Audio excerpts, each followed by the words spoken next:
जय जगन्नाथ जय जगन्नाथ। मैया तेरा भला हो, कुछ दो। ऐसी जोर की हवा चली महाराज, सबरी मूड़ी उड़ गई। बलराम जी और ठाकुर जी पीछे पीछे भागे। रसोई घर में जाकर के देखा तो महाराज वहां से अन्न दाल चावल सब चले गए और मंदिर से श्री लक्ष्मी जी चली गई। जगन्नाथपुरी में लक्ष्मी जी भ्रमण कर रही थी, जगन्नाथ भगवान की पत्नी लक्ष्मी,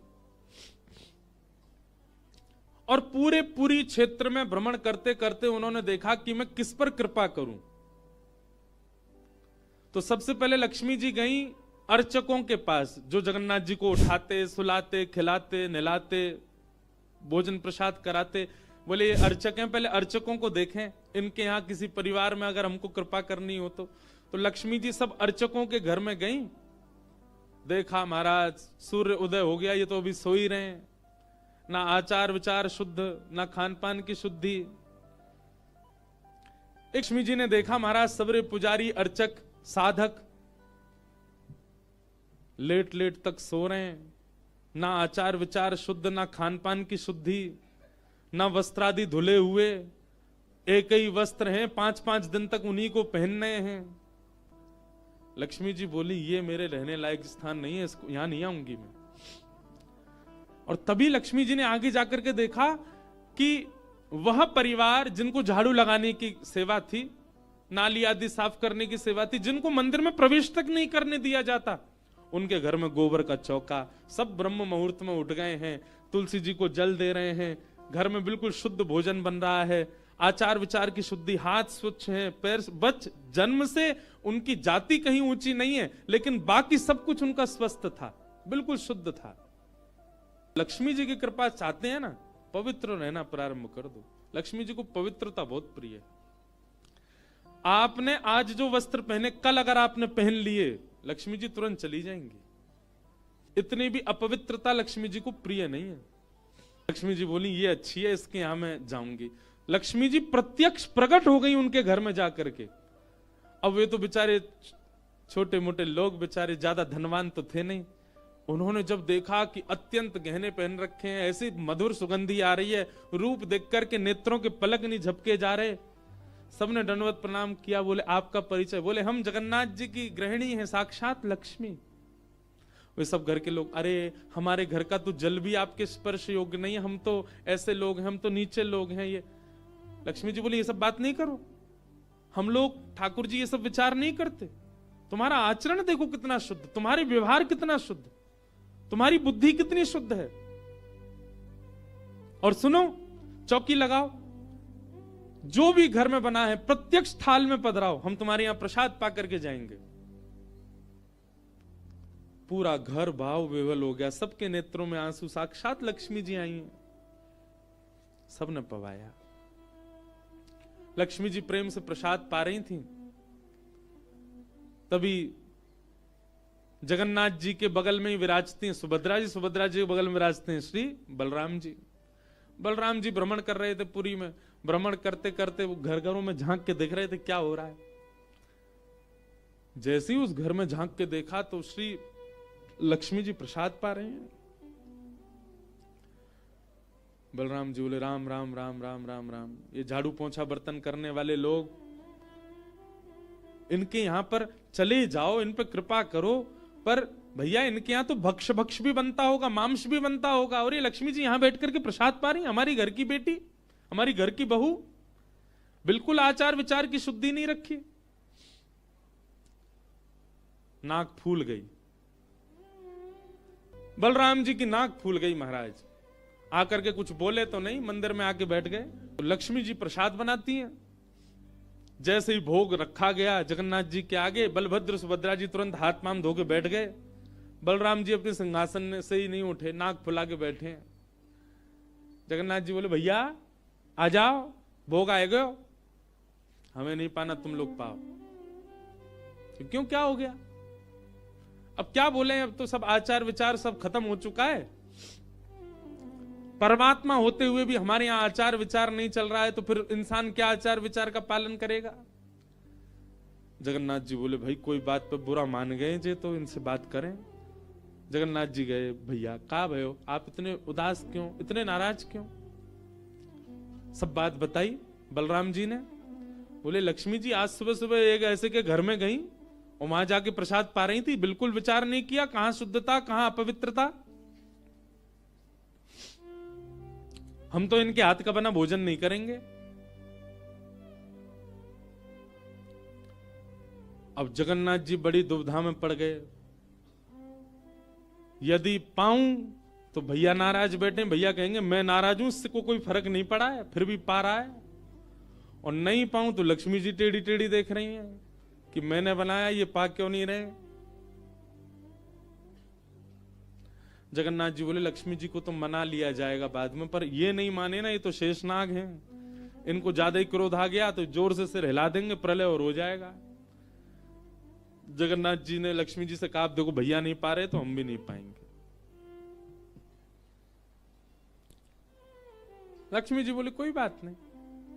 एक दिन नहीं पाया, दूसरे दिन फिर लक्ष्मी जी ने बनाया, फिर नहीं पाया, तीसरे दिन फिर लक्ष्मी जी ने प्रसाद पधराया, फिर नहीं पाया। तो लक्ष्मी जी बोली भाई कोई बात है तो हमसे बोलो सीधे, ये प्रसाद रोज छोड़ देना ये कैसा तरीका है आपका नाराज होने का। कहीं बलराम जी बोलते हुए सुन लिए लक्ष्मी जी ने कि भाई इनके हाथ का बना हम नहीं पाएंगे। लक्ष्मी जी ने जाकर के जगन्नाथ जी से कहा देखो संपूर्ण जगन्नाथपुरी में प्रसाद बनाने की सेवा हमारी, और आपके भैया कह रहे हैं कि हमारे हाथ का बना पाएंगे नहीं। जब हमारी सेवा लेनी नहीं तो फिर हम यहां क्यों रहें, इसलिए आप हमको आज्ञा दें। अब हम जहां हमारा सुख है हम वहां चले जाते हैं, हम चले जाते हैं श्री क्षेत्र से। जगन्नाथ प्रभु कुछ, अच्छा जगन्नाथ जी को भी लीला करनी है इसलिए वो कुछ नहीं बोले। अब कुछ नहीं बोले तो लक्ष्मी जी समझ गई, बोले मौन मतलब हां ही होता है। लक्ष्मी जी बोले ठीक है आप लोग शयन करो। रात्रि का समय, बलभद्र सुभद्रा जगन्नाथ जी के कपाट बंद हो गए। लक्ष्मी जी बोली अब हम जा रही हैं, और मंदिर से श्री लक्ष्मी जी चली गई। प्रातः काल ब्रह्म मुहूर्त का समय हुआ। महाराज जगन्नाथ जी बलराम जी जैसे ही उठे तो क्या पाया, नीचे फर्श पे पड़े थे। कहां सोने के सिंहासन पर सोते थे, सोने के बिस्तर पर सोते थे, बढ़िया लत्ता पहन के रहते थे, गले में स्वर्ण की मालाएं, हाथ में स्वर्ण के कड़ूला, पाम में स्वर्ण के कड़ूला आदि सब पहन के सोते थे। लेकिन लक्ष्मी चली गई तो सब चला गया। सवेरे उठे तो फर्श पे पड़े थे। बलराम जी बोले लाला जी कहा है गो, हमारे सिंहासन वगैरह कहां चले गए। ठाकुर जी बोले लक्ष्मी जी चली गई ना, लक्ष्मी तो मतलब सब होता है। बलराम जी ने अपनी तिजोरी जाकर के खोली, सबरे वस्त्र चले गए, आभूषण चले गए, सब आयुध चले गए, फटे पुराने मैले कुचैले बिना धुले महीनों के सालों के वस्त्र पड़े थे। और यही होता है, लक्ष्मी जाती है तो यही रह जाता है। लेकिन बलराम जी भी अपनी पूरी उसमें थे, बोले कि हम भी कुछ नहीं कहेंगे, ठीक है जैसे हैं वैसे रह लेंगे, कोई लक्ष्मी जी के जाने से हम पे फर्क थोड़ी पड़ रहा है। चल लाला भोजन को समय है क्यों, प्रसाद पामे। ठाकुर जी बोले कैसे प्रसाद पाएंगे, प्रसाद तो लक्ष्मी बनाती है, लक्ष्मी चली गई, खुद ही बनाना पड़ेगा। बोले हाँ हाँ तो हम पे कोई बनावी कमी, हम दोनों मिलके बनाएंगे। कृष्ण बलराम दोनों गए रसोई घर में, जाकर के देखा तो महाराज वहां से अन्न दाल चावल सब चले गए, क्यों सब लक्ष्मी से ही आते हैं। कहां तक कहें चूल्हा जलाने की लकड़ी भी नहीं बची, वो भी लक्ष्मी से ही आती है। लक्ष्मी गई और सारी श्री लेकर के चली गई अपने साथ। अब तो दर्शनार्थी आने बंद हो गए, क्यों मंदिर की श्री भी चली गई। जगन्नाथ जी और बलराम जी चुपचाप बैठे हैं अपने सिंहासन पर, भूखे प्यासे बेचारे आंख बाहर निकल आई। बलराम जी बोले लाला, बोले हाँ 2 दिन है गए लाला, भोजन ना एक कियो, और 2 दिन पहले गुस्सा में ना कियो, 4 दिन है गए, और कचू है भी ना कहा करें। देखो इस बात को कोई ऐसे मत ले लेना, लोग सोचने वाले यूं भी लेते हैं, बताओ महाराज जी कुछ भी बोल रहे हैं, वो साक्षात ब्रह्म हैं, लक्ष्मी जाने से उन पर कोई प्रभाव पड़ेगा? लक्ष्मी जाने से कोई प्रभाव नहीं पड़ता ठाकुर जी पर ठाकुर जी बलराम जी को बताना चाह रहे हैं कि भाई किसी को हेय दृष्टि से मत देखो, उसी के लिए पूरी लीला हो रही है।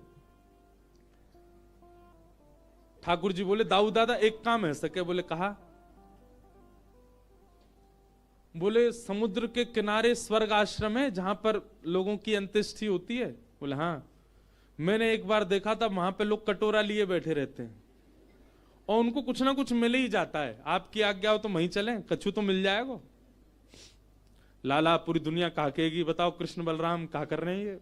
बोले ऐसे थोड़ी जाएंगे, रूप बदल के चलेंगे, कछु तो मिलेगा, पेट तो नहीं भरेगा हमारा। लक्ष्मी जी तो आएंगी नहीं, नाराज होके चली गई। बलराम जी बोले हाँ हाँ जान दे, ये बहू के बड़े नखरे हैं, चली गई तो कहा हम का भूखे रहेंगे। चल लाला, मेहनत करके उद्यम करके भिक्षा मांग के पालेंगे। और श्री कृष्ण बलराम दोनों छोटे से बालक का रूप धारण करके गए और स्वर्ग आश्रम के बाहर कटोरा लेके बैठ गए। कोई कुछ तो दे जाएगा। ठाकुर जी और बलराम जी अपनी झोली फैला के जय जगन्नाथ जय जगन्नाथ, मैया तेरा भला हो कुछ दो। और कोई कुछ नहीं थे। एक ने तो डांट दिया, बोले हे छोटे बालकों क्या करते हो, विद्यालय जाया करो, पढ़ाई लिखाई क्या करो, क्या बचपन में आके बैठ गए हो यहाँ पे। बलराम जी बोले लाला ही तो बहुत डांट रही है। ठाकुर जी मनी मन कहें और कर लो अपमान लक्ष्मी जी का। इतने में ही एक महात्मा आए, उन पर धन तो था नहीं, उनके पास में बस मूड़ी थी। महात्मा जी के पास भेल थी, भेल। ठाकुर जी ऐसे झोली फैला के बैठे, बलराम जी भी। तो महात्मा जी ने क्या किया, ऐसे करके लो बच्चों, लो पालो, पेट भर लो। बलराम जी बोले लाला एक समय को भोजन तो मिल ही गए। ठाकुर जी बलराम जी दोनों खुश हुए। लक्ष्मी जी ने दूर से देखा, ए पवन देव जोर से बहना प्रारंभ करो। ऐसी जोर की हवा चली महाराज, सबरी मूड़ी उड़ गई। बलराम जी और ठाकुर जी पीछे पीछे भागे, मूड़ी सबरी उड़ गई।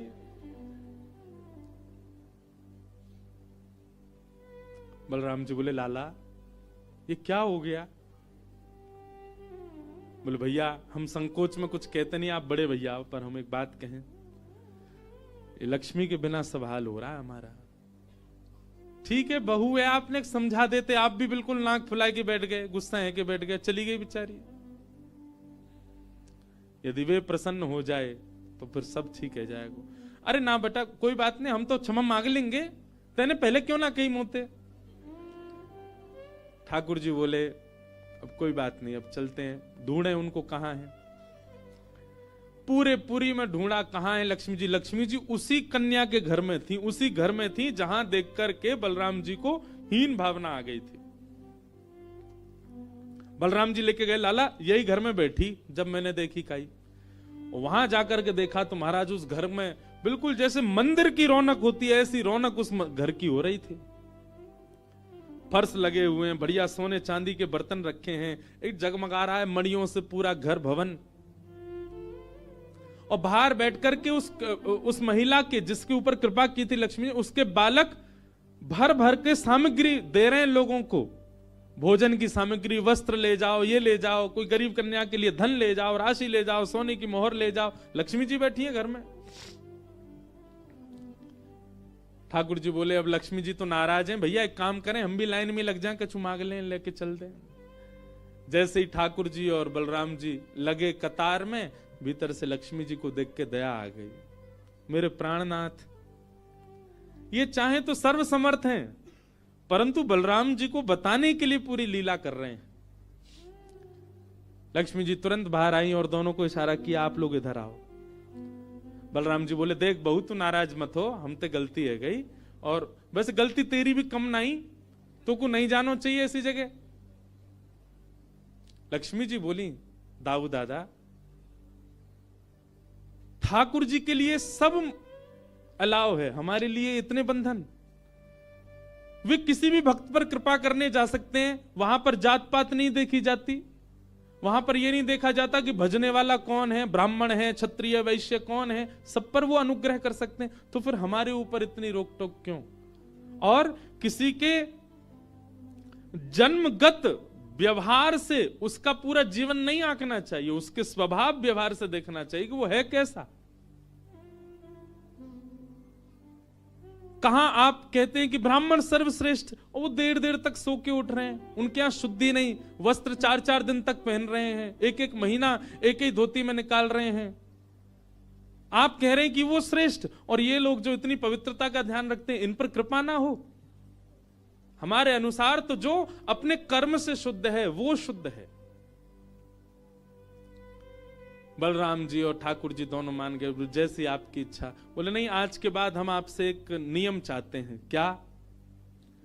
बोले श्री जगन्नाथपुरी में नियम कर दीजिए। बोले क्या? जिस महाप्रसाद को ब्राह्मण पाएगा उसी महाप्रसाद को शूद्र भी पाएगा, दोनों को समान फल मिलेगा। और यहां महाप्रसाद का ऐसा नियम रखा जाए कि अगर एक ही पत्तल में दोनों बैठ करके पालें तो दोनों को समान पुण्य प्राप्त होगा। महाप्रसाद पाते ही, अन्य तीर्थों में तो बहुत साधन करने पड़ेंगे, पर पुरी में आकर के कोई एक तिनका भी यदि महाप्रसाद का पाले तो उसको सर्व साधनों का फल प्राप्त हो जाए। और किसी भी प्रकार से यह ना देखा जाए कि कौन किस वर्ण का है, वो स्वभाव से शुद्ध होना चाहिए। हम सबको हृदय लगावे। अगर ये सब आपको मंजूर हो तो मैं राजी हूं। राजी हुए और तब से श्री जगन्नाथपुरी में ये सब नियम नष्ट कर दिए गए।